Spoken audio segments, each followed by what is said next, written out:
Hi, Ijaz here.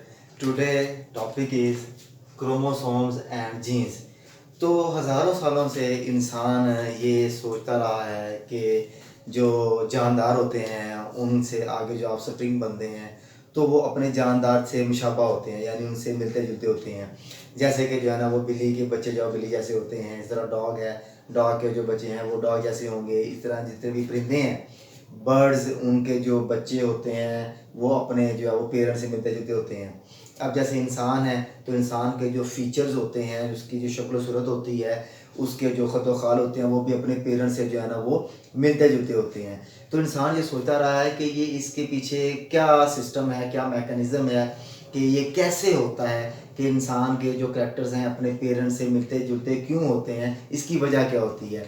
तो आखिरकार जो है ना वो एक जो साइंटिस्ट हैं जिनका नाम है ग्रेगर ग्रेगर मेंडल।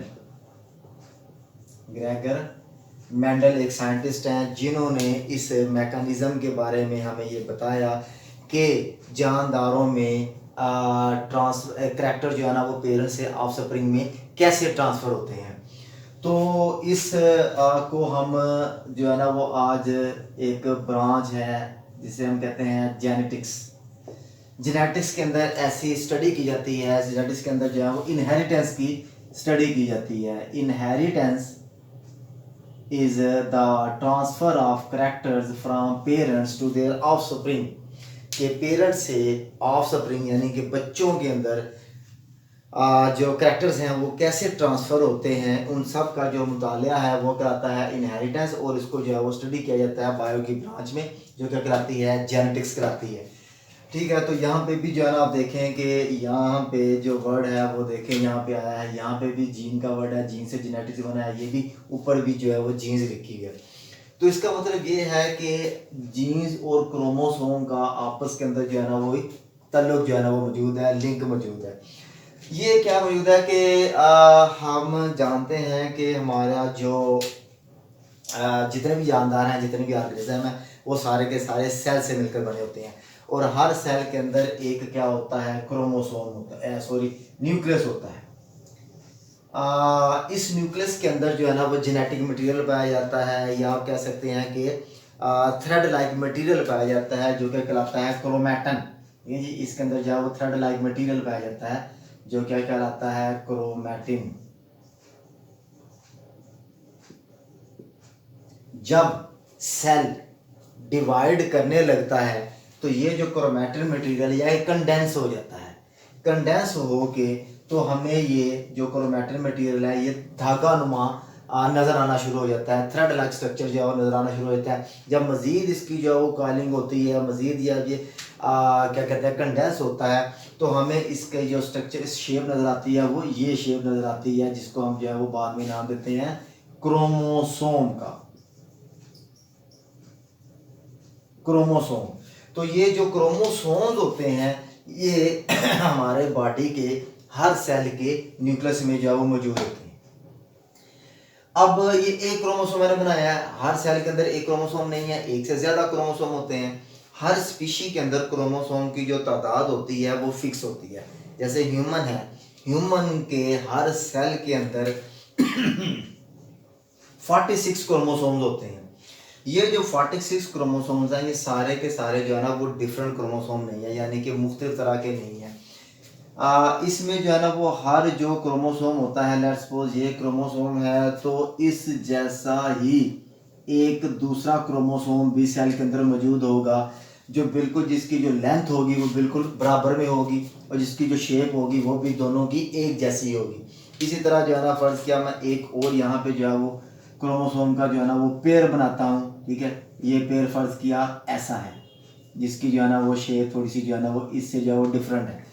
अब इस तरह जो है ना वो 46 क्रोमोसोम जो बना लेने हैं, तो हम देखेंगे कि ये जो 46 क्रोमोसोम है एक्चुअली ये 23 पेयर्स की सूरत में मौजूद है, यानी हर क्रोमोसोम का अपना एक पेयर मौजूद है। तो 23 पेयर्स हैं, 46 क्रोमोसोम है, ये हमारे बॉडी के हर सेल के अंदर मौजूद होते हैं।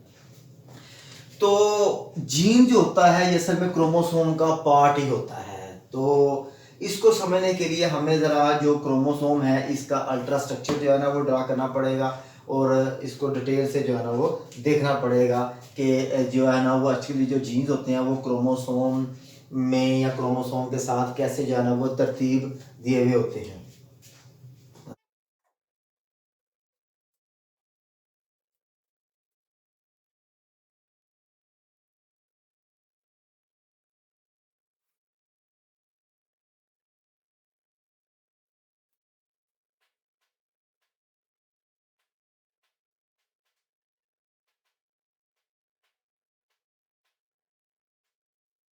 तो इस क्रोमोसोम को जब हम डिटेल से देखते हैं तो बेसिकली हमें पता चलता है कि क्रोमोसोम की जो है ना वो ऐसी जो है वो शक्ल हमारे सामने नज़र आती है। तो केमिकली जो क्रोमोसोम्स हैं वो दो कंपोनेंट से मिलकर बनता है, जिसे हम कहते हैं डीएनए एंड प्रोटीन्स। दो जो है ना वो केमिकल इसके अंदर मौजूद होते हैं। जो इसके अंदर प्रोटीन्स हैं वो प्रोटीन जो है ना वो कहलाती हैं हिस्टोन्स। ये जो हिस्टोन्स प्रोटीन है ये एक्चुअली ग्लैबुलर प्रोटीन्स होती हैं। ये यहाँ पे एक जो सर्कल नज़र आ रहा है ये हिस्टोन प्रोटीन का है। तो ये एक दो तीन चार चार गोल गोल जो है ना वो ग्लोबुलर प्रोटीन के मालिक्यूल हैं। चार ही प्रोटीन के मालिक्यूल इनकी बैक साइड पे होते हैं, यानी कि इस तरह करके एक दो तीन चार ऐसे जो है वो चार, और उसके पीछे भी जो है वो चार, यानी 8 टोटल प्रोटीन के मालिक्यूल, कौन से हिस्टोन प्रोटीन के मालिक्यूल आपस में जो है वो जुड़े हुए होते हैं। और इनके ऊपर जो है वो दो डीएनए के दो टर्न होते हैं डीएनए के। डीएनए जो है ना वैसे जो है वो इनके ऊपर जो है ऐसे बल खाए हुए होते हैं। जितने भी जो है ना, यानी कि एक जो आटा मारा है जो हिस्टोन प्रोटीन है इसमें जो है ना वो दो जो है वो डीएनए के टर्न होंगे। इसी तरह जो है ना वो जो आगे जाएंगे हम, आगे जो है ना वो फिर जो है वो हिस्टोन प्रोटीन आएंगी, उनके ऊपर जो है वो डीएनए ने क्या किया होगा, ऐसे दो टर्न डाले हुए होंगे, दो बल डाले होंगे। उसके बाद जो डीएनए का मालिक्यूल जो है ना वो अगला जो हिस्टोन प्रोटीन मालिक्यूल होगा उसके बीच जो है वो। तो ये हमें बाजार जो है ऐसे नजर आता है जैसे जो है ना वो क्या है, बीड्स ऑन ए स्ट्रिंग। ये असल में क्या कहलाता है, बीड्स ऑन ए स्ट्रिंग, यानी जैसे कि एक जो धागा होता है उसमें जो है ना वो जैसे दाने जो है ना परोए होते हैं। ये बिल्कुल जो है ना स्ट्रक्चर जो है ना हमें ऐसे नज़र आता है जैसे दाने परोए हुए होते हैं। अच्छा, ये अब बीच के अंदर जो है ना ये क्या है, ये डीएनए है, ठीक है। ये बीच वाला जो हिस्सा क्या कहलाता है, ये क्या है, डीएनए। यानी ये डीएनए का वो पार्ट होता है जो कि हिस्टोन प्रोटीन के दरमियान में होता है। तो ये डीएनए और हिस्टोन प्रोटीन यानी कि ये आपस में जो है वो जैसे कॉइल होते हैं, मजीद इनकी जो कॉइलिंग होती है, कंपैक्शन होती है, तो आखिरकार जो है इनकी ये जो है वो शेप नज़र आ जाती है। तो डीएनए का वो पार्ट जो कि आगे जो है ना वो क्या बनाए, जिसको हम कह सकते हैं कि डीएनए का वो पार्ट जो कि प्रोटीन तैयार कर सकता है, वो पार्ट क्या कहलाता है, वो कहलाता है जीन। ठीक है जी। तो ये जो पार्ट है डीएनए का ये क्या कहलाएगा, जीन। इसको जो है ना हम जेनेटिक्स की ज़ुबान में जीन कह देंगे, जो कि ख़ास किस्म की प्रोटीन को तैयार करेगा। हम देखेंगे कि आगे इसके अंदर जो है ना वो एक और स्टेप भी आता है। तो हम ये कह सकते हैं कि DNA is A segment of which can synthesise the RNA molecule, यानी कि डीएनए का वो सेगमेंट जो कि आरएनए का मॉलिक्यूल तैयार कर सकता है, वो क्या कहलाता है, जीन कहलाता है, क्योंकि आरएनए के बाद ही आगे प्रोटीन तैयार होती है। तो अब हमने यहाँ पे देख लिया कि एक्चुअली जो है ना वो क्रोमोसोम्स और जीन बेसिकली क्या है, ये एक ही चीज़ है। यानी कि हम ये कह सकते हैं कि genes are made up of chromosomes and chromosomes are made up of genes. ठीक है जी। तो क्योंकि एक्चुअली जो है ना जो जीन है वो हम डीएनए के पार्ट को कह रहे हैं, तो डीएनए जो है ना वो हिस्टोन दोनों मिलकर क्या बना रही हैं, क्रोमोसोम्स को बना रही हैं। तो इस तरह करके जो है ना वो हमने ये चीज़ जो है वो देखी है। अब इसका ये है कि डीएनए का जो स्ट्रक्चर है वो डिस्कवर किया साइंटिस्ट ने जिनका नाम है वाटसन एंड क्रिक। उन्होंने हमें ये बताया कि डीएनए का स्ट्रक्चर जो है ना वो कैसा होता है।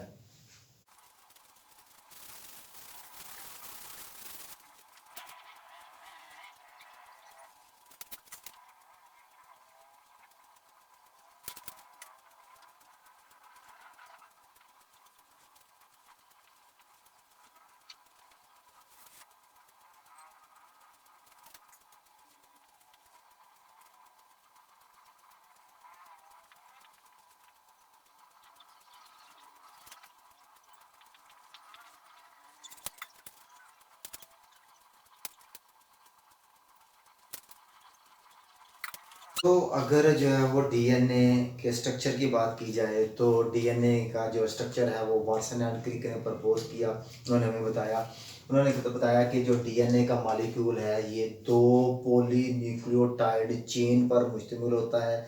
ये जो दो चेन है ये आपस में जो है ना वो ट्विस्ट हुई हुई होती हैं, बल खाती हुई लड़ी होती हैं, जो एक दूसरे के गिर जो है ना वो बल खाए हुए होते हैं, एक दूसरे के ऊपर जो है ना उन्होंने टर्न किया हुआ होता है। ये बेसिक जो है वो डीएनए का स्ट्रक्चर आपको इस तरह जो है वो कॉइल शेप में नजर आता है। ये एक जो है वो डीएनए का मॉलिक्यूल है, ये दूसरी जो है ना वो डीएनए का यानी कि ये न्यूक्लियोटाइड चेन है और ये डीएनए का मॉलिक्यूल है।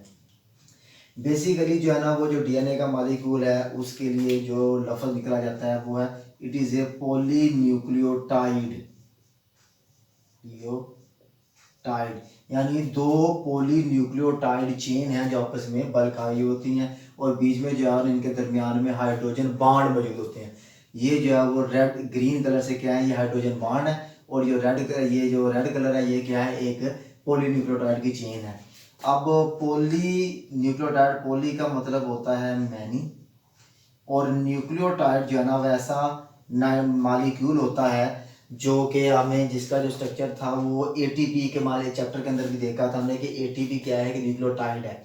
एक्चुअली जो न्यूक्लियोटाइड होता है उसके जो है वो तीन कंपोनेंट होते हैं, उसके अंदर शुगर होती है, उसके अंदर फास्फेट होता है, ठीक है, उसके अंदर जो है ना वो एक फास्फेट ग्रुप होता है और उसके अंदर जो है ना वो शुगर होती है और उसके अलावा जो है ना वो क्या होती है, एक कोई ना कोई नाइट्रोजनस बेस मौजूद होती है। ठीक है जी, ये जो तीन कंपोनेंट है ये मिलके क्या बन जाते हैं, न्यूक्लियोटाइड बन जाते हैं। जैसे कि हमने एटीपी के स्ट्रक्चर के अंदर देखा था, उसमें तो तीन फास्फेट ग्रुप थे, उसमें जो शुगर थी वो राइबोज थी। इसमें जो है ना वो एक फास्फेट ग्रुप है, उसमें जो शुगर है डीएनए के केस में यहाँ पे शुगर डीऑक्सीराइबोज है और वहाँ पे सिर्फ एक ही बेस होती है जो कि एडेनिन होती है। लेकिन यहाँ पे जो है ना वो चार तरह की बेसिस होती हैं। इसके अंदर जो है ना वो एडेनिन जिसको जो है ना वो ए से जाहिर किया जाता है, उसके बाद जो है ना वो गवानीन जिसको जो है वो जी से जाहिर किया जाता है, उसके बाद साइटोसिन रिप्रेजेंटेड विद सी और thymine which is represented as the T.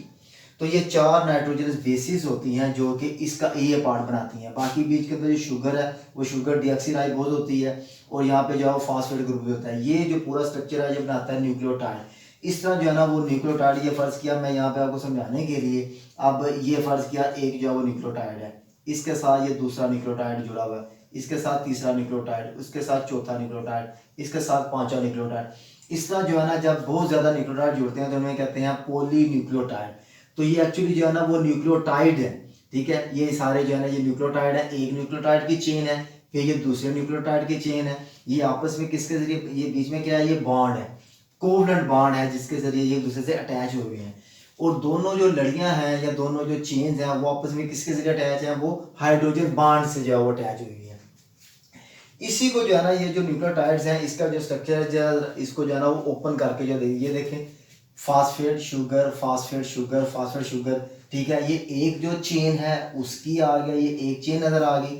उसके बाद ये दूसरी चेन है, दूसरी चेन की इस तरफ है phosphate sugar phosphate sugar phosphate sugar.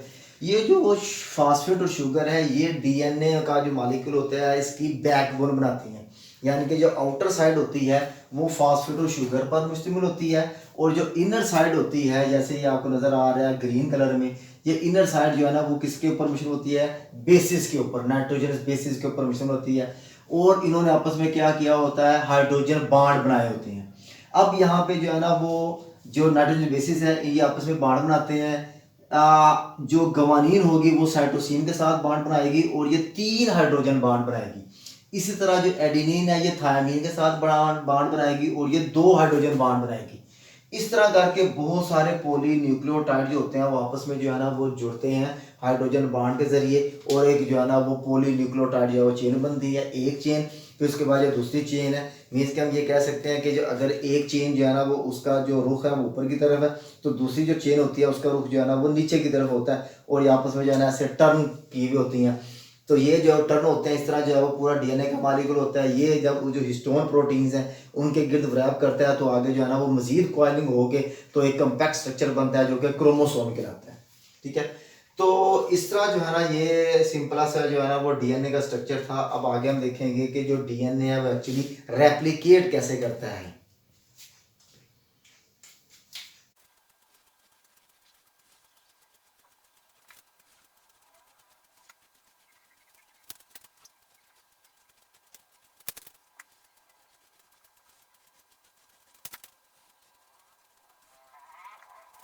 Okay जी, यहाँ पे जो है वो सिंपल सा डीएनए की जो रेप्लिकेशन होती है जो कि सेल साइकिल के दौरान होती है, specially during the S phase. Cell cycle की जो एस फेज होती है उसके दौरान जो डीएनए होता है वो अपनी एक कॉपी तैयार करता है। सेल की जो है ना वो डीएनए की जो है वो डुप्लीकेशन होती है। तो ये कॉपी जो है वो कैसे तैयार करता है, यहाँ पे एक सिंपली जो है ना यहाँ पे एक्सप्लेन किया गया है। यह डीएनए का मॉलिक्यूल है। डीएनए पहले सबसे पहले क्या करता है, अनकॉइल करता है, उसकी कॉइलिंग हुई होती है। इस तरह करके जो है ना वो डीएनए की शेप होती है। ये पहले अपने आप को अनकॉइल करता है, ये अनकॉइल हो गया, ये सीधा हो गया। ये बीच के अंदर जो है ना वो क्या है, बेसिस है। उसके बाद क्या होती है कि ये दरमियान से जो बेसिस है इसके जो बाड है ये टूटते हैं। बाड जो है ना वो ब्रेक हो जाते हैं, जस्ट लाइक ए जिपर। जैसे जिप होती है, जिप को जो और उसका जो जिपर है ओपन होता है तो जो उसके जिप के जो दो किनार जो पीस होते हैं वो एक दूसरे से अलग अलग होते हैं, अलग हो जाते हैं। इस तरह ये जो डीएनए के स्टैंड है ये एक दूसरे से अलग अलग हो जाएंगे। ये जो डीएनए स्टैंड है ये क्या कहलाते हैं, ये पेरेंटल डीएनए कहलाता है। Parental parental DNA, parental DNA. उसके बाद सेल के अंदर क्या पड़े होते हैं, न्यूक्लियोटाइड्स। ये क्या है, फ्री न्यूक्लियोटाइड्स पड़े होते हैं। तो जब डीएनए ने रेप्लिकेट करना होता है तो ये जो न्यूक्लियोटाइड होते हैं ये एक जो पेरेंटल डीएनए ये दूसरे से अलग जो होता है, तो हर एक जो न्यूक्लियोटाइड होता है वो अपना एक जो है वो कम्प्लीमेंट्री ये जो पार्ट होता है उसके साथ जाके जो है ना वो लगता है। तो इस तरह जो है ना एक पूरे डीएनए के मॉलिक्यूल से, इस तरह करके डीएनए के मॉलिक्यूल से एक नया जो डीएनए का मॉलिक्यूल है वो तैयार हो जाता है, जिसमें जो उसका एक स्ट्रैंड होता है वो पेरेंटल डीएनए होता है और दूसरा जो स्ट्रैंड होता है ये न्यू स्ट्रैंड कहलाता है जो कि इसने जो है वो सेल ने तैयार किया हुआ होता है। इसी तरह जो है ना जो दूसरा जो है वो डीएनए है, इसका भी एक स्ट्रैंड जो है पेरेंटल होता है, दूसरा जो है न्यू स्ट्रैंड होता है। एक डीएनए के मॉलिक्यूल से दो डीएनए के मॉलिक्यूल बन जाते हैं और ये पूरा अमल जो है ना क्या कहलाता है, डीएनए रेप्लिकेशन, जो कि किस वक्त होता है, during the S phase of the cell cycle. Interphase के दौरान सेल साइकिल एस फेज के दौरान जो है ना वो डीएनए जो होता है अपनी एक कॉपी तैयार करता है जी। तो ये था आज के टॉपिक के बारे में। इसके बारे में कोई क्वेश्चन हो, कोई आपका कमेंट हो तो you can ask me in the comment section. Thank you very much.